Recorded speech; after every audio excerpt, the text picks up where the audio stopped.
కోవూరు మండలంలోని శ్రీ కోదండరామస్వామి ఆలయ trust board నూతన ధర్మకర్తల మండలి ప్రమాణ స్వీకార కార్యక్రమం ఘనంగా నిర్వహించబడింది. ఈ కార్యక్రమానికి ముఖ్య అతిథిగా విచ్చేసిన కోవూరు శాసనసభ్యురాలు వేమిరెడ్డి ప్రసాద్ రెడ్డి మాట్లాడుతూ ఆలయాలను స్థాపించడం, పునరుద్ధరించడం మరియు సేవ చేసే భాగ్యం దక్కడం ఎన్నో జన్మల పుణ్యఫలంగా భావిస్తున్నట్లు తెలిపారు. అలాగే తిరుమల తిరుపతి దేవస్థానం ట్రస్ట్ బోర్డు సభ్యునిగా ఉండటం అన్ని పదవుల కన్నా ఉత్తమమైందని, అది ఎన్నో జన్మల పుణ్యమని అన్నారు. ఈ సందర్భంగా శ్రీ కోదండరామస్వామి ఆలయ ట్రస్ట్ బోర్డు చైర్మన్ గా బాధ్యతలు చేపట్టిన కాటంరెడ్డి కృష్ణారెడ్డికి మరియు ఆయన కుటుంబ సభ్యులకు ఆమె హృదయపూర్వక ధన్యవాదాలు తెలియజేశారు. కోవూరు మండలంలోని శ్రీ కోదండరామస్వామి ఆలయ ట్రస్ట్ బోర్డు నూతన ధర్మకర్తల మండలి ప్రమాణ స్వీకార కార్యక్రమం ఘనంగా నిర్వహించబడింది.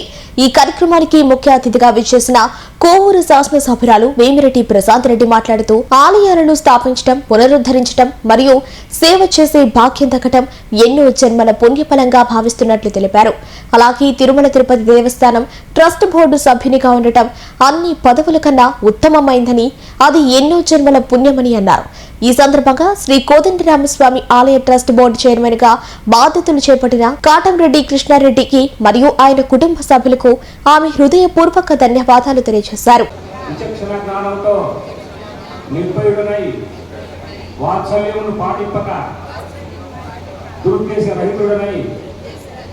దేవాలయ అభివృద్ధి దృక్పథంగా ఉంచుకొని ఆంధ్రప్రదేశ్ దేవాలయ సంస్థ విధులను కూర్చిన 1987వ సంవత్సరం చట్టం ప్రకారం దానికి సంబంధించిన నియమములను అనుసరించి వర్తించగల వాడనని దైవ సాక్షిగా మనస్సాక్షిగా ప్రమాణం చేస్తున్నాను. ఒక ఆలయాన్ని స్థాపించాలన్నా, పునరుద్ధరించాలన్నా, అలాగే ఆ ఆలయానికి సేవ చేసే భాగ్యం కలగాలన్నా, ట్రస్ట్ బోర్డు చైర్మన్ అవ్వాలన్నా, ట్రస్ట్ బోర్డు మెంబర్లు అవ్వాలన్నా కూడా ఎన్నో జన్మల పుణ్యం చేసుకుంటాలని నా ఉద్దేశం. 3 సార్లు తిరుమల తిరుపతి దేవస్థాన ట్రస్ట్ బోర్డు ఆలయ మెంబర్గా ఉన్నానంటే అది అన్ని పదవుల కన్నా ఉత్తమమైన పదవి, ఎన్నో జన్మల పుణ్యం అని చెప్పి నేను ఎప్పుడు అనుకుంటూ ఉంటాను. అలాగే ఈరోజు ఈ ఆలయ ట్రస్ట్ బోర్డ్ చైర్మన్ గారు ఇందాకే అందరు చెప్పారు ఈ గుడి గురించి. మీకు అందరికీ తెలిసి నేను ఎమ్మెల్యే 2 సంవత్సరాలు అయింది, అంత ఎక్కువ తెలియదు. కానీ ఇందాకే చెప్పారు ఎప్పుడో 400 సంవత్సరాల నాటి ఆలయాన్ని తిరిగి పునరుద్ధరించినందుకు నిజంగా ఆ స్వామివారి కృపా కటాక్షం ఎప్పుడు కృష్ణారెడ్డి అన్న కుటుంబం మీద ఉండాలని కోరుకుంటున్నాము. అలాగే ఆలయాన్ని పునరుద్ధరించి నిర్మించడాలు ఒకటైతే, ఆలయాన్ని ఆగమ శాస్త్రాల మాదిరిగా దాంట్లో ఉన్న సంస్కృతిలో జరపడం అనేది ఇంకా గొప్ప విషయం.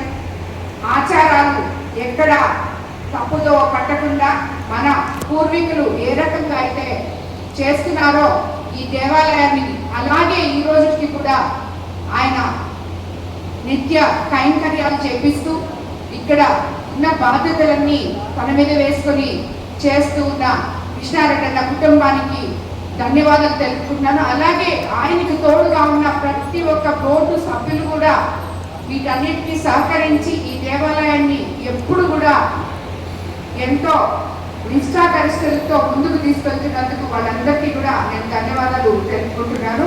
ఈరోజు ఈ కోవూరు ప్రజలు అందరూ, అలాగే జిల్లా ప్రజలు, రాష్ట్ర ప్రజలు అందరూ కూడా సుభిక్షంగా ఉన్నారంటే ఇటువంటి దేవాలయాల్లో నిత్యము జరిగే పూజలే అని చెప్పి అందరికీ తెలియజేసుకుంటూ, రాబోయే రోజుల్లో ఈ దేవస్థానాన్ని ఇంకా కూడా అన్నీ చేశామని చెప్పి ఇప్పుడే చెప్తున్నారు. పెళ్లిళ్ళు చేసుకోవచ్చని అన్నీ చేశామని, ఇంకా కూడా దినదిన ప్రభుత్వమానంగా ఎదగాలని, ఇంకా ఈ దేవస్థానంలో ఉన్న ఏమన్నా అవసరం ఉంటే మేము కూడా తప్పకుండా సహకరిస్తామని చెప్పి తెలియజేసుకుంటూ అందరికీ ధన్యవాదాలు. మరోసారి ఈ బోర్డు సభ్యులకు అందరికీ కూడా, చైర్మన్ గారికి, సభ్యులకు అందరికీ శుభాకాంక్షలు. అలాగే ఆ కోదండరామస్వామి వారి ఆశీస్సులు మీ కుటుంబాల మీద అందరి మీద ఉండాలని కోరుకుంటూ ధన్యవాదాలు.